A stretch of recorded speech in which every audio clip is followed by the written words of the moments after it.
The rain had been falling steadily over downtown Chicago, blurring the city lights into streaks of silver and gold. Amelia Carter stood beneath a black umbrella outside the police precinct, her expensive coat soaked at the hem. Reporters had finally left, their questions echoing painfully in her mind. It had been 3 years since her 6-year-old son, Noah Carter, vanished from a playground in broad daylight. 3 years of posters, press conferences, private investigators, and sleepless nights.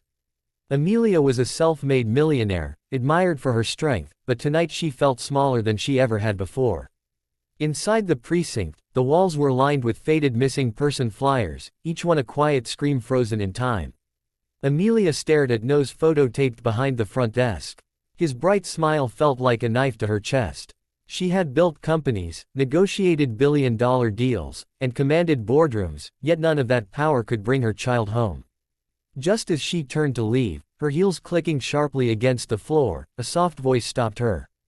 It was barely louder than the rain outside, but it carried a strange certainty that made Amelia freeze. "Ma'am, I think I know that missing child." Amelia turned slowly. Standing near the doorway was a thin girl, maybe 12 years old, wearing worn sneakers and a faded hoodie far too big for her. Her hair was pulled into a messy braid, and her eyes held a seriousness that didn't belong to someone so young.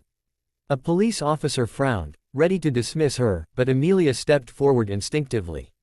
Her heart pounded violently. Over the years, countless people had claimed to have information, all leading to dead ends.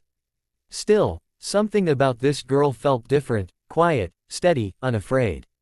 The girl introduced herself as Lily. She said she lived in a shelter on the south side with her younger brother. Lily explained that 2 years ago, while collecting cans near an abandoned building, she had seen a boy who looked exactly like the child in the posters. He was living with a man and woman who never let him outside alone. Lily described the boy's birthmark near his ear, a detail Amelia had never shared publicly.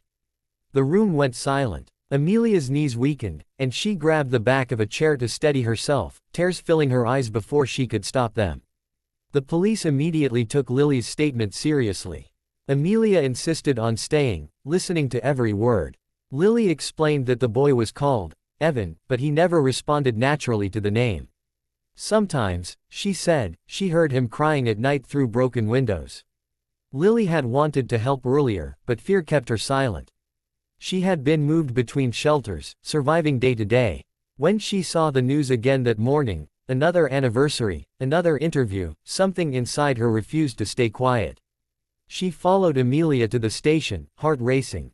Within hours, officers organized a raid on the abandoned property Lily described. Amelia waited in a small room, her hands trembling uncontrollably. She remembered Noah's laugh, the way he held her finger when crossing streets, the bedtime stories he loved. Guilt crushed her chest, guilt for not watching closely enough that day at the park, for believing wealth could protect her from loss.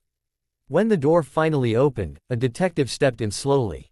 His expression said everything before he spoke. "We found a boy," he said gently. Amelia collapsed into the chair, sobbing openly. Noah was alive. Thin, frightened, but alive. When Amelia saw him through the glass window, her breath caught in her throat. His hair was longer, his eyes cautious, but it was him. Her son. The moment they were reunited, Noah hesitated, then whispered, "Mom." As if afraid the word might disappear. Amelia wrapped him in her arms, breaking down completely. Years of grief poured out in broken cries as she held him, feeling his heartbeat against her chest. In that moment, the world stopped. Nothing else mattered. Not money. Not reputation. Only this miracle. The investigation revealed that Noah had been kidnapped by a couple who lost their own child and believed they could replace him. They had kept him isolated, moving often, hiding in forgotten corners of the city. Lily's courage had saved him. Amelia insisted on meeting her again. When Lily entered the hospital room, she looked nervous, unsure if she belonged there. Amelia knelt in front of her, tears in her eyes, and hugged her tightly. "You gave me my son back," she whispered. "You are my hero." Lily had never heard those words before. Amelia didn't stop there. She learned about Lily's life, her parents lost to addiction, years in shelters, responsibilities far beyond her age. Amelia offered support, education, therapy, and a safe home. But more importantly, she offered respect. Lily wasn't treated like a charity case, she was treated like family. Noah bonded with her instantly, calling her his guardian angel. Slowly, healing began, not just for Noah, but for Amelia, who realized that strength wasn't measured by control, but by connection. Months later, Amelia stood on a stage at a charity event, Noah holding her hand and Lily sitting proudly in the front row. Amelia spoke honestly about loss, privilege, and the voices society ignores. "A child with nothing saved my child who had everything," she said, her voice steady but emotional. "We must listen more carefully.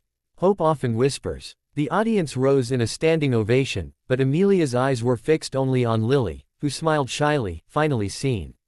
That night, back home, Amelia watched Noah sleep peacefully for the first time in years. She understood now that life could shatter you without warning, but it could also rebuild you in unexpected ways. One brave girl, one whispered truth, had changed everything.